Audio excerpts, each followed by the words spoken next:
How's it going, folks? Jack here. Standing desk is active, so you know it's a big episode today. Today we are ending season number 6. We have the playoffs to play, and we are heading straight into the semi-finals. Of course, we left last episode knowing the reality was we probably weren't going to catch Bromley, and while the reality was no one could catch Bromley, they finished comfortably top of the league. However, we have ended the season really strong, ended up finishing second place, which in itself is a good achievement, albeit 8 points behind Bromley in the end. And in fact, if we score 2 goals in today's episode, we will match the record for most goals in a Vanarama National League season. If we can score 3 goals today, we will set a record. We got 101 goals.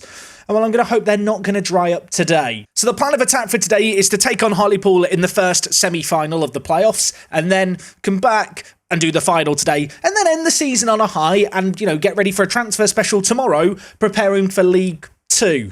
That's the plan. If there's anything I've learned over the last few years here at Guernsey, things don't really go to plan all the time. Today is an absolutely mammoth episode. Let's run the intro and get straight into things, shall we?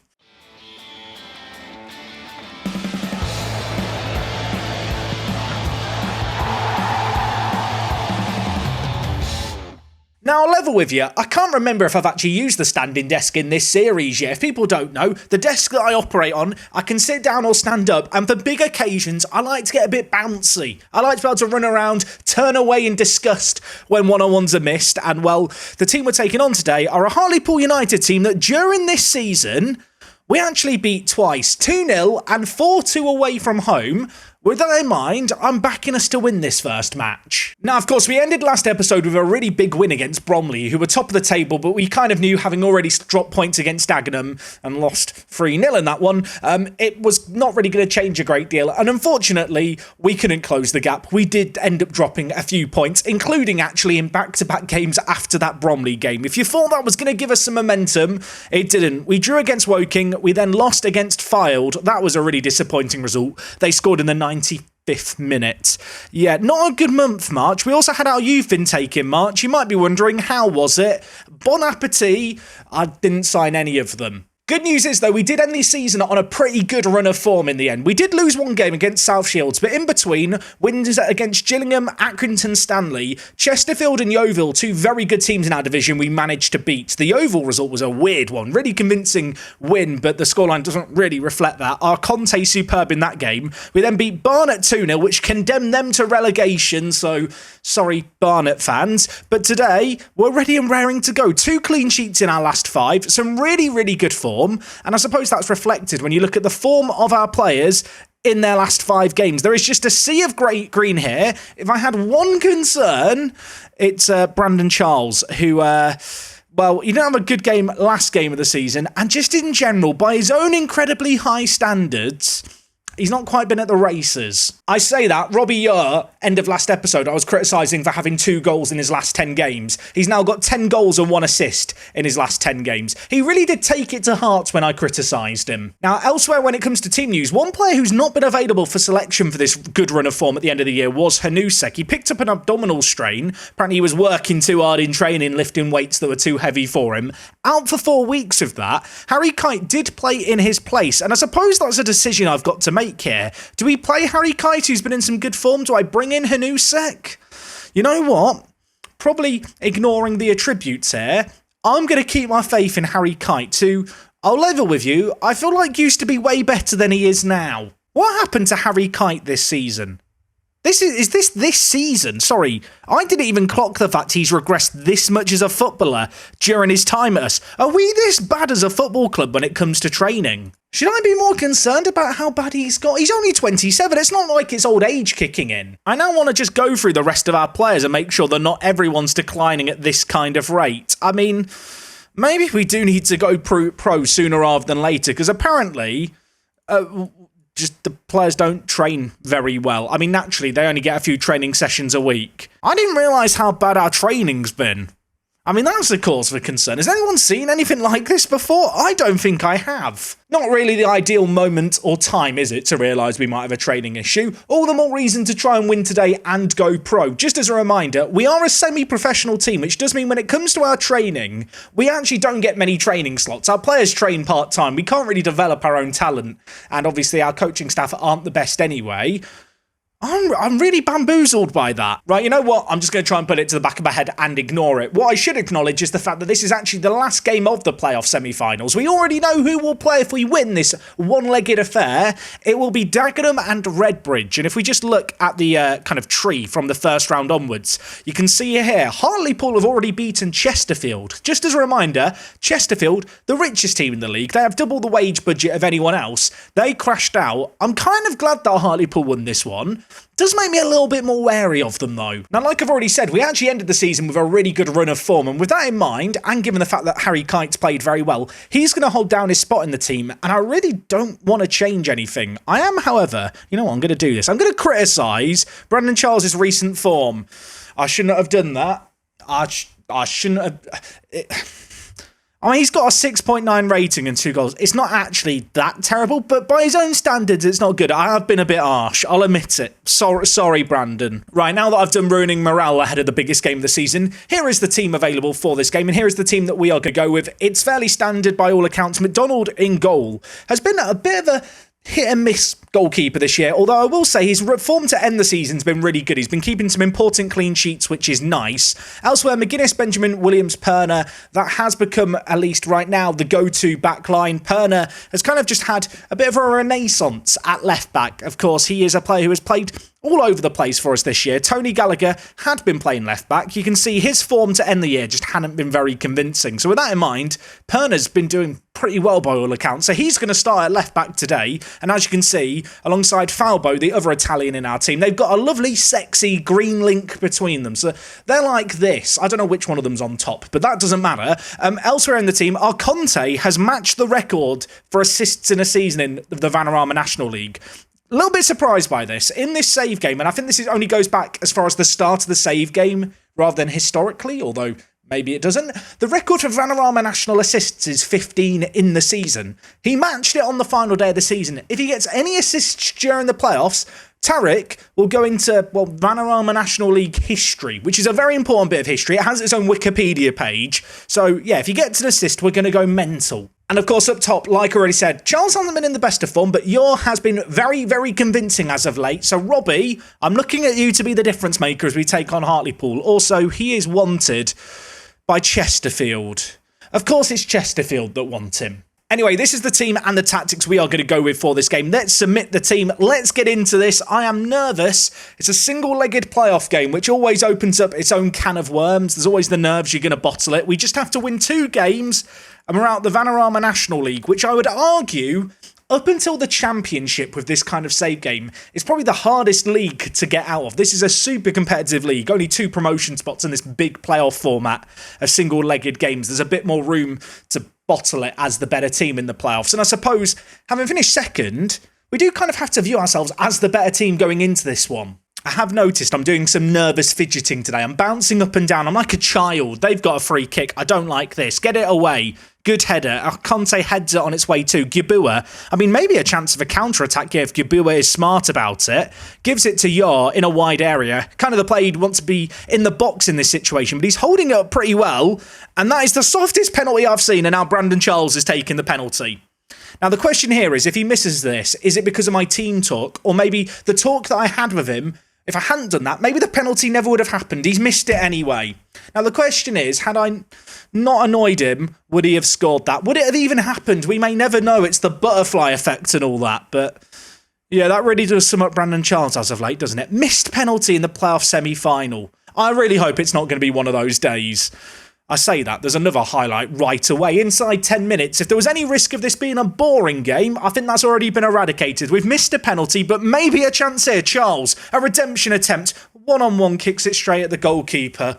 Have I ruined this? Have I done this? Because we finished higher in the league, we do get to play this game at home. And right now, we are making that home advantage count. 56% of possession. I was going to say a lot of chances. More chances than they've had. They're yet to have a shot on goal. Of course, the XG propped up by that penalty. And, well, in the last 20 minutes, we've seen absolutely nothing happen. And the longer this remains close, the more nervous I am that Hartlepool can just go and nick it up the other end, you know? Just one chance to finish it. I hate playoffs over a single game. Obviously, you guys know me. I'm big into my ice hockey. We should do what they do in hockey. Let's have a series which is a best of 7 for the playoff semi-finals. None of this, let's turn up and play 90 minutes nonsense. Let's see if the better team can win over the course of a match. I mean, that XG story is depressing to look at. We're at half-time already, and it's still 0-0. Not going to throw a water bottle. I'm going to tell the players it's unacceptable. I think, going to go more direct in the second half. I am. Do I want to do the standard change that I do in these kind of games? It's a weird game to do it in, but I do feel like this is the kind of game where we have been the better team and we're having a lot of the ball without doing a great deal with it. We weren't doing as much, certainly in the second half of the first half, so maybe a change in game plan needed. Just going to hope that doesn't leave us open at the back. Falbo does really well to read that pass. Perner back in the team at left back, like I said, on his redemption arc. And, well, we might have a chance here because Charles has taken it down with snow on it and the keeper's parried that against the post. I mean, it's an unorthodox save, but he has stopped it. Okay, I think I'm going to make an early change here. Brandon Charles on a 6.1. Having missed that penalty, I'm not sure I can forgive him. So I'm going to bring in Will Merry. Elsewhere, I'm going to bring Hanusek on for Kite. And our Conte is on a yellow card and not playing that well. McGuinness has a red card in him. I don't trust McGuinness. Am I really doing a triple change before the hour mark? It might be an overreaction, but I just don't trust McGuinness. Kite's not playing well and Charles is having a bad game. So you know what? We're going to make some changes. Will Merry, on you come as the advance forward, my friend. Let's see what we can do here. 25 minutes left in this game, plus potentially extra time, of course, probably should acknowledge. If it's still level after 90, got another half an hour of suffering. Oh my word, I don't know if I can handle this, folks. This game started off so brightly. We had a flurry of chances inside the first 10 minutes. Since then, nothing, but maybe a chance here. Our Conte to Benjamin, and it's in the back of the net. And with that, we take the lead with 10 minutes left. And I'm not putting my hands up for that. I'm putting them up because Tarek Arconte has just got assist number 16 for the season. And with that, he has set the Vanarama National League record for most assists by a player in a season. Take a bow, my son. Okay, you know what? I was about to make a change. I even hit pause and then a free kick started. I'm going to have to watch it.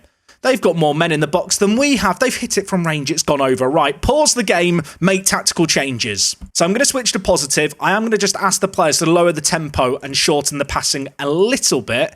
Elsewhere, in transition, let's just distribute it to the defence. No nonsense here. I'm going to drop Hanusek and Kibue deeper. I think I'm going to have to leave it like that. I kind of would love to be able to bring Arconte and Falbo deeper, but neither of them have any ability whatsoever as a left mid or right mid. It's a completely foreign concept to them. The slightly deeper wide midfielder position. No idea why that's the case in Football Manager. To me, that feels like it makes no sense, but here we are.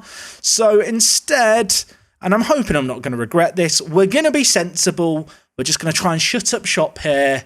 6 men behind the ball in our own third. We'll try and get the ball forward directly, but trying to just hold on to the ball a little bit, just to kill off what is left of this game, which, as I look at the clock, is less than 5 minutes. 2 minutes of added time. It's not a classic. It's not pretty. But we have got the win, ladies and gentlemen. 1-0 against Hartlepool. They did have a few chances late on, which thankfully we weren't shown. I'm not sure my heart could have taken it. McDonald got a 7.4. Williams and Benjamin playing superbly. And of course, Benjamin, the goal scorer. Take a bow, my son. That is, I believe, his 5th goal of the season right there. He got man of the match off the back of it. And, I mean, it's not pretty, is it, to win a playoff game via a corner. But we are into the final. And with that, we're taking on Dagenham and Redbridge, who last episode I lost to 3-0. Now, good news for you Jack Does an Away Day fans. It's an away game. It's at Wembley. So we get another Jack Does an Away Day at Wembley. Of course, Dagenham and Redbridge, we actually have, I believe, an okay record against. However, given the fact they did beat us 3-0 in their most recent meet-up with us, that does leave me a little bit apprehensive. Anyway, we have got a week to prepare for this game. It is second v third, debatably the best two teams across the season who didn't get automatic promotion, going head to head. I'm nervous for it. Let's go forward and see how we get on, shall we? So I thought I'd come up with this genius idea. Because we've done the Wembley away day before, I thought, well, let's have a look at the route that we'd have to take from Guernsey to Wembley, which presumably would involve flying or getting a ferry.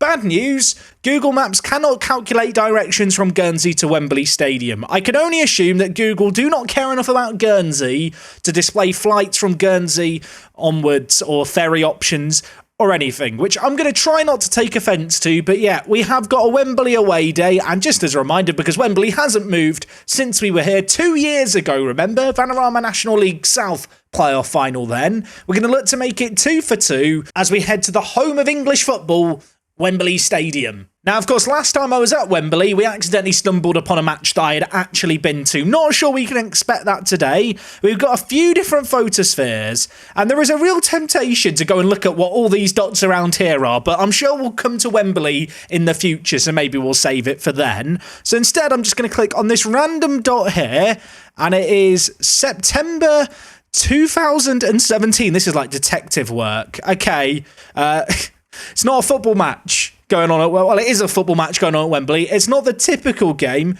I actually don't know enough about the NFL to know who was playing during September 2017's Wembley game, although I think that says the Ravens there, so I can assume this was a Ravens home game. Can I do any detective work? Just as a little bit of a warning, don't really follow American football. Did for a short while. Is that a Panthers jersey? I don't know anything about this sport. Yeah, I mean, it's a football game. It's not the football game I thought it was going to be. We'll try another photosphere. Let's go with the one in the middle of the pitch, which I've been lied to. It's not in the middle of the pitch, but it is a lovely view of Wembley Stadium, albeit the arch is missing. I assume the arch is above this stand. Either that or they've removed the arch from Wembley. Let the conspiracy theories begin. Maybe this is taken from the year... What year are we in the save game now? Like 2027? What year are we in our save game? I promise I do pay attention to the game. It's 2028. So yeah, 2028, they're going to remove the arch from Wembley. You heard it here first. I've discovered, and this does put Chesterfield's away day to shame, we can actually do a full lap of Wembley Stadium outside. So, sorry, Chesterfield. I think you have been outdone, although I don't think I'm going to do a full lap today because it would take quite a while. While we're here, though, we will just acknowledge the fact that Bobby Moore statue is here. And for whatever reason, Google have blurred out Bobby Moore's face, which is... I mean, I understand blurring out strangers, but it's a statue, and you've not blurred out his face here. I mean, I'm not sure what Bobby would think of it all, but I think it's a shame that they've censored his face. I'd love it if someone could explain to me why the Bobby Moore statue's face has to be blurred. Does Google blur all statue faces? I've never looked into it, I'll be honest with you. It feels bizarre, but there you go. Bobby Moore's statue is just censored by Google. Feel like that was a rather chaotic away day. We need to put on our serious hats, business hats on, managerial hats on. It's a playoff final. Now, last year in Park to Prem, I think I lost the Vanarama National League playoff final with SC United before I ended up getting promoted. I want to avoid that today. This is a golden opportunity. We have been drawn as the away team, which does mean we have to use the away dressing room, which frankly I think is a disgrace, considering we're the higher seeded team, but we'll deal with it. We'll get over it. When it comes to team news, no new injuries, no new worries. I am playing the exact same team that played the last game. Wasn't a classic performance against Hartlepool. We definitely have to be better today. And if we want to be better today, we need to shut down Ricky Jade Jones. This man, 36 goals in 45 appearances in the league, second highest goal scorer in the league. He is rather good. And you know what? I fear his pace enough. Out of possession today, we are going to drop the defensive line slightly. Okay, team submitted. I'm nervous for it. We need to get the nervous energy out of us. We get a fancier dressing room graphic today because we're not at our regular home stadium. Let's see how we get on. We're doing well. We can do this. I have faith in you. Go and make me proud. Let's win back-to-back playoffs. Wembley is more filled than last time we were here, which is nice. Unfortunately, what's less nice is realising that Dagenham and Redbridge ended the season in some rather good form as well. This is two teams who have been very good, second and third placed. We both have quality. One of us is about to enter the Football League after, 90 minutes. Hopefully not 120. I don't know if I could take extra time. Why is there a kickoff highlight? Why are we doing this, Football Manager? I don't need a kickoff highlight. Not in this game. Not in this moment. I'll tell you what, having dropped the defensive line, if Ricky J. Jones just scores right away, I am going to feel sad, aren't I? There he is. Cut it in. I am fine. I'm fine. Why did I drop the defensive line slightly? Completely worthless. He's got his 37th goal of the season, I think it is. Oh my God, you couldn't make it up. Some might call it reactionary. I'm moving the defensive line back up. We've already conceded one within 20 seconds. I try and make a little tactical tinker to deal with a player and his main strength being his pace. And he just goes and does that. What I will say is, having scored in the 20th second or whatever it was, we have now had 57% of the ball and we are having more chances than Dagenham. So we're creating stuff. Hopefully we're starting to dominate the play a little bit more. I'm going to shout some encouragement because the players are playing well and I feel like we can grow into this game. We can bounce back, I believe. I think. He says he thinks as another highlight begins. I mean, we find ourselves a goal down within the first minute. It's hardly ideal, is it? The only thing that could make this worse now is if we got a sending off in the first half, which, on the one hand, I'm scared of talking into existence. On the other hand, I feel like I've already done enough damage with the curse of the commentator today. Hunt on the near side, whips in. Ricky J. Jones is there. McDonald makes a very, very good stop. And they nearly had a second goal of the game inside the first half an hour. Not the start we were looking for. The only thing that's keeping me going right now is seeing the sea of green shirts on the far side and seeing your one-on-one with the keeper and kicking it straight at him, you dingus. 10 minutes left of this half, and, I mean, as good as Dagenham were in the very early stages, obviously, to score that goal, I do feel like we've had the better of the play, but naturally, with the pace they possess in the final third, the striking ability that Ricky J. Jones has, they are the kind of team that are set up just to hit you on the break once and score. So even when we're going forward like this, I am nervous they will just hit us on the break. That said, I'll tell you what, Yabua's got a little bit of time and space there in the ball. Giving it to Benjamin, Kite to McGuinness. This is nice. Our Conte, wide area, dispossessed by Rowe, but we are going to press and try and, force an error potentially out of them.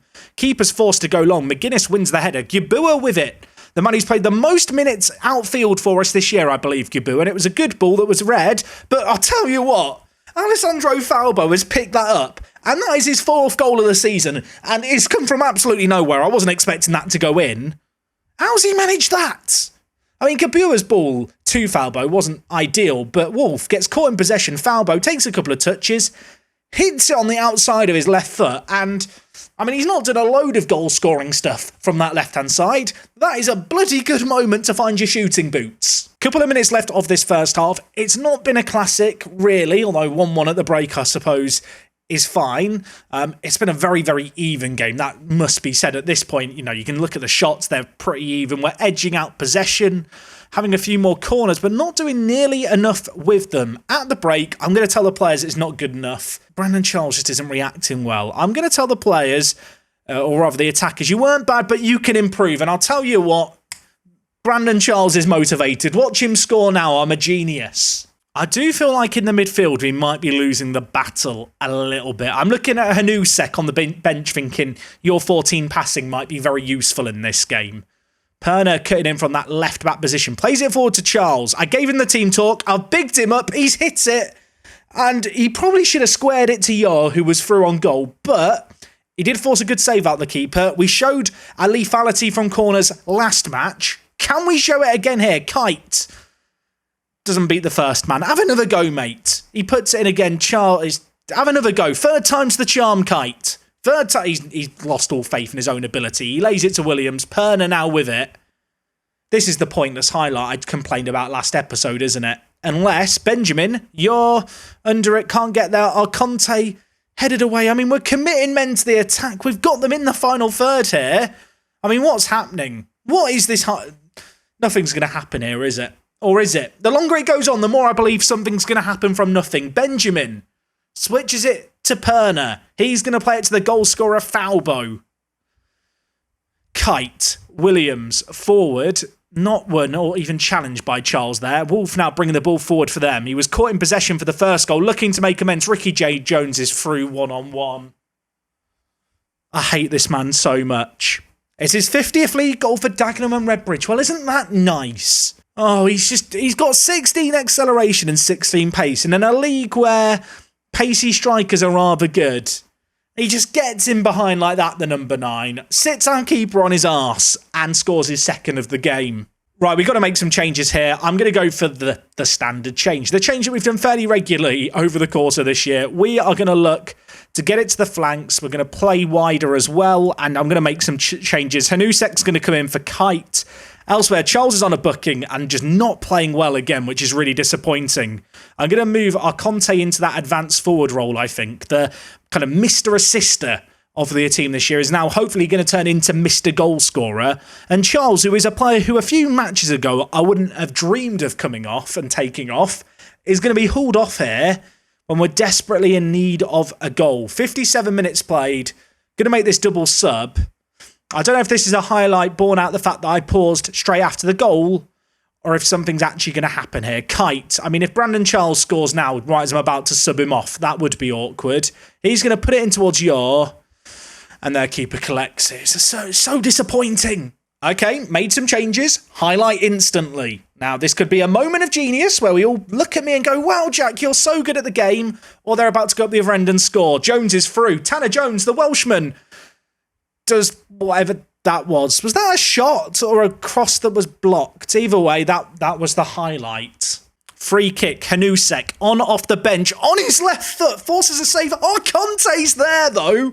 He's not offside, I don't think. I don't want to celebrate too soon. He's not offside. It's goal number 10 of the season. Hanusek has scored. Well, not scored. He's assisted on off the bench. Does he get the assist for this? The number 14 with a great free kick. Keeper did really well. From that angle, did not expect our Conte to score. It's in the back of the net. It's 2-2. And the changes have had an immediate effect. I'm going to hope now we can maybe get another. McGuinness to Jones. Jones, of course, fresh on that right-hand side, has loads of pace, and he's going to show us it here potentially as, he unsuccessfully passes it to Yor. Hunt with the ball, playing it forward to Thompson. Of course, we are playing this high line. It's how we like to play normally. Ricky J. Jones, I mean, he's lurking away, isn't he? He is my nemesis of this save game. If he gets a hat-trick in the playoff final, I'm going to be annoyed. I'm going to be more annoyed if Cameron Thompson scores it, though, for his 24th. We had the lead for 2 minutes. 2 minutes we led. Well, not led. We were even. We weren't even leading. We've not been leading at any point today. Coyle on this near side, the number 38. So you know he must be a really good player with that number. Plays it into Thompson, and he's wearing the number 10 shirt for a reason. He's put it in the back of the net. Hanusek, free kick. We've been here before. He plays it into the box. It's cleared away, and then he hits it on the volley. I mean, I want to be annoyed, but I kind of respect the audacity of it. 20 minutes left. We need a goal. Falbo, go on attack. Jones, go on attack. Hanusek, get on support duty, my son. We are going to go more direct here. Let's get the ball into those wide areas if we can and try and make some magic happen. Oh, my word. Oh, Conte's been gifted the ball. He's gifted it straight back to them. Jones was almost through there. Win the header to Jones. Is something about to happen here? Can something happen? No.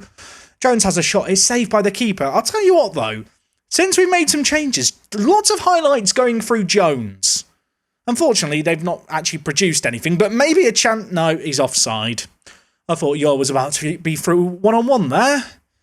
But the flag's raised. It's a free kick, and I feel dejected. You can probably feel that. There's an air of desperation in my voice, I feel like, today, because I feel like this game's been here for the taking. Yor, can he win the header? No, neither can our Conte. Naturally, now we are playing far more attacking. We are going to leave ourselves open at the back.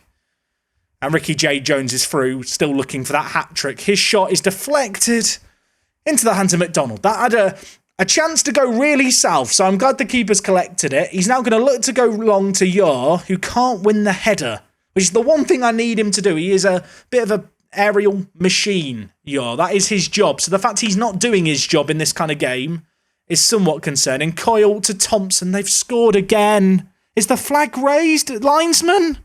Linesman, he's not raising his flag. It's 4-2 Dagenham. And it was 2-2 less than 10 minutes ago. And, I mean, it's this near side again where, I hate to say it, but Giuseppe Perna, I've really put faith in you, my friend, and you have let me down. Tony Gallagher, on you come. Play on attack. Falbo.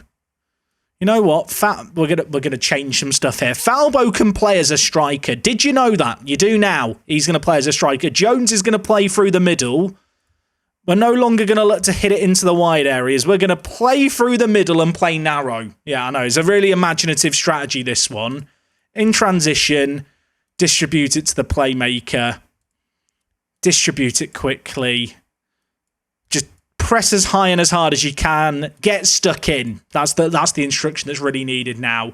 We need goals, folks. We need 2 of them in the next 15 minutes. We have a corner. Our Conte, we scored one of these already. It's headed away, but our Conte's back there to put it into Yor, who's going to nod it in, and it's 4-3. He's offside. He's offside. I nearly walked off for a second time this episode. Was he actually off? He was actually off. I just feel sad. I mean, the crazy thing here is when you look at the stats, I don't feel like we've really been outplayed, but it's just been one of those days. I'm going to go for a shout of demand more. Is anything going to happen? No, we're stuck in the Vanarama National League for another year. I hate this division so much. I mean, it's a good season. We finished second in the league, but we've just bottled it at Wembley. It was 2-2 for 2 minutes, if that. I'm going to cheer myself up and throw a water bottle. Lack of belief. Yeah, I have a lack of belief in you right now, Conte. Deary, deary me. 4-2, Dagenham and Redbridge. Enjoy your day, Dagenham. I hope it makes you happy. We have to pay £7,000 to our players and staff for that. Good news, because of the playoff final, we now have a load of money in the bank. How many fans turned up for the game at Wembley? So in the game against Hartlepool, we actually sold out 5,000 seats, which was the record attendance for us. And in this game, 38,000 fans turned up, including 18,000 away fans. That's actually helped our finances out quite a bit. This might be the first time to end a season where we actually have a positive bank balance, which is quite something, really. Just seeing this news item here hurts. It could have been us. It should have been us. Dagenham and Redbridge promoted to League 2. We are stuck in the Vanarama National League for another year.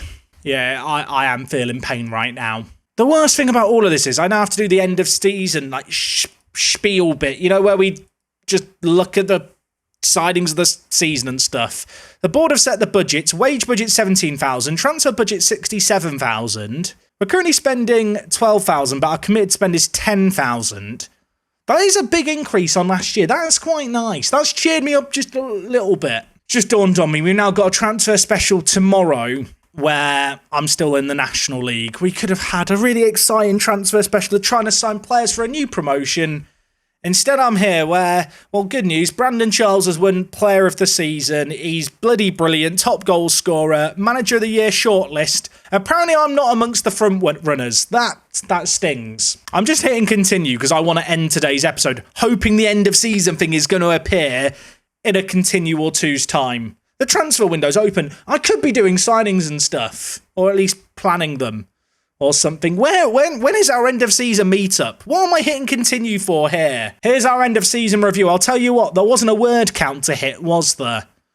I mean, well done. We finished second, but we bottled the playoff final. We gained 488 followers on Twitter, so that's a success. By the way, you should follow me at Work the Space, please. Okay, expectations for next season. Become an established National League team. My expectation for next year is to win the league. I want promotion. I want us to add a few real players of quality. Maybe try and sell on a couple of players that we have that are of high value and just get the kind of bank balance in a really, really good spot. That would be my aims for the season. I get to do the end of season meeting. I mean, I can only assume here, what did I tell the players? Did I tell them I wanted promotion and now they're all unhappy? Well, we'll avoid being sucked into a relegation battle. I hate the fact that with these meetings you just have to lie and tell the players what they want to hear rather than what you actually believe. I mean, I can only assume because the end of season meeting thing hasn't come up that we've just cancelled it. Off the back of losing the playoff final, we're not having an end of season ceremony. We're not having a fanfare and party. Instead, we're just going to all go home and cry. I feel like that's almost a more fitting way to end the season. You know what? I do just feel too sad to talk. I'm just going to leave you to look at the match overview screen. I think we were unlucky. Ultimately, when they score with literally the first highlight of the game, it's not really what you want to see, is it? Look, next season, I think we're in a pretty good position to get promoted. This stings. This might be viewed as a blown opportunity. If in 2 seasons we're still in the National League, I'm going to be very annoyed about this Dagenham and Redbridge game. More annoyed than I am about it right now, which, I'll be honest, I can't quite imagine. That said, I do hope you enjoyed the episode. I actually did have fun recording this, as much as it might not feel or look like it. We will be back again tomorrow with a transfer special. I want to get out the National League, and I know for the people who love to see me suffer, they've loved today. So for those of you out there who are that sadistic person, happy Christmas early. 12 months early to be precise. Tomorrow we will have a transfer special. Be here, same time and place as always to watch it. If you've got any words of wisdom, consolidation, just something to cheer me up, maybe a joke, let me know it down in the comments. We're back tomorrow for more. Until then, take it easy. I'll see you guys again soon. It's me, Jack. Same time and place tomorrow? Good. I'll see you then.